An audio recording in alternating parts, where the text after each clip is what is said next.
Nous recevons aujourd'hui l'opposant sénégalais Ousmane Sonko. En début de semaine, la BBC a diffusé un documentaire dans lequel elle accuse Aliou Sall, le frère du président sénégalais, d'avoir touché un pot de vin lors de transactions liées à des ressources gazières et pétrolières, des infos démenties par le pouvoir. En 2017, Ousmane Sonko a publié un livre dans lequel il dénonçait lui aussi la gestion du gaz et du pétrole au Sénégal. Il juge Macky Sall responsable de la situation. Il répond aux questions de Guillaume Thibault. Bonjour Ousmane Sonko. Bonjour. Macky Sall a réagi au sujet de ce documentaire de la BBC. Il a rappelé que l'organisation, la gestion des ressources en pétrole et en gaz était transparente au Sénégal. Vous vous êtes dit atterré par ces déclarations.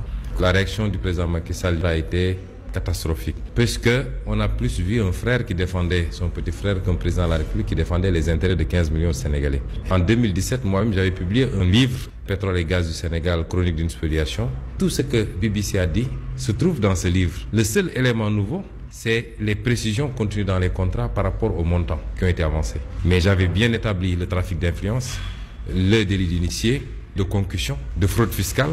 Et ça, en ce qui concerne le président Macky Sall, je n'hésite pas à qualifier ça de haute trahison. Aliou Sall est soupçonné de corruption. Dans ce documentaire de la BBC, on évoque une somme de 245 000 $. Est-ce qu'il aurait fallu que Aliou Sall démissionne de son poste de directeur de la Caisse des dépôts? Si on devait qualifier tous les délits qui ont été commis par Aliou Sall, on serait face à une liste extrêmement longue. Le président Macky Sall aurait dû relever Aliou Sall de toutes ses fonctions, y compris de sa fonction de maire.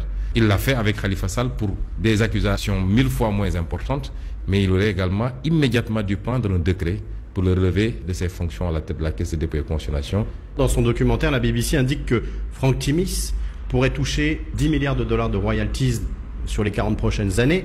BP a fait un communiqué pour évoquer des chiffres absurdes. Vous savez, il y a d'abord le principe et il y a les chiffres. BP n'a pas nié l'existence de royalties. Et c'est ça le problème. Après, on peut épiloguer sur les chiffres. C'est 1 milliard, c'est 600 milliards, c'est 3 milliards. C'est pas le plus important. Et donc aujourd'hui, la première chose, c'est que BP n'a fait que confirmer BBC.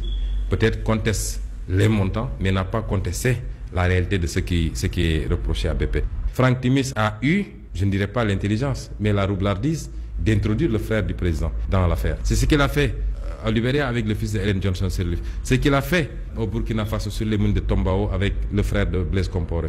Il vient, il choisit des gens qui ont la capacité d'infléchir les décisions, il les chouchoute, il les fait voyager même par son jet privé et il obtient les signatures alors qu'il ne remplit ni les conditions techniques ni les conditions financières. Et donc aujourd'hui, c'est ça qui aggrave la responsabilité de Macky Sall par rapport à tout ça. Vous êtes député, est-ce qu'une commission doit être créée au niveau de l'Assemblée nationale pour chercher la transparence dans ce dossier? Et souvent, comme on dit, si vous voulez enterrer un problème, créer une commission d'enquête parlementaire, ça ne sert absolument à rien. C'est un dossier judiciaire. Et aujourd'hui, la seule chose que le procureur doit faire, s'il est encore procureur, il a été très réactif quand il s'est agi de Khalifa Sall, il l'a été quand il s'est agi de Karim Wade. Ici, on est à des enjeux financiers beaucoup plus importants. Mais indépendamment de ça, les recours que nous avions déposés, nous, au niveau international, nous continuons à les suivre puisque ces recours sont en instruction. Nous avons reçu les accusés de réception, aussi bien du département de la justice américain que de Londres. Moi-même, j'ai été convoqué ici à l'ambassade des États-Unis avec un procureur, représentant du FBI. On a posé énormément de questions.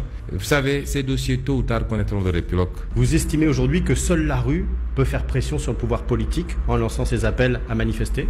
À chaque fois que le débat a été posé, ils ont utilisé des arguments fallacieux pour allumer des contre-feux. Ils disent c'est quelques opposants qui essaient de manipuler les gens. Ils disent c'est des intérêts internationaux occultes qui essaient de déstabiliser le Sénégal. Mais c'est de la poudre aux yeux. La réalité les a rattrapés aujourd'hui. Et moi, je dis que c'est au peuple, et particulièrement cette jeunesse. Souvent, je dis à la jeunesse, la solution, c'est pas de prendre des pirogues. La solution, c'est de rester ici et de se battre avec ces affairistes d'État. Donc, faisons nos révolutions, arrêtons de fuir face à ces réalités. Vous n'avez pas peur de provoquer une forme d'insurrection? Nous appelons à une mobilisation exceptionnelle et pacifique. Je n'ai appelé personne à aller casser quoi que ce soit. Je dis aujourd'hui, si on avait 1 million de Sénégalais qui sortent et qui occupent la place de l'Obélisque, je crois que ce serait un message fort pour que ces gens-là, qui ont l'habitude de ces abus de 1960 à maintenant, comprennent que ce peuple a décidé de prendre son destin en main. Ousmane Sonko, merci.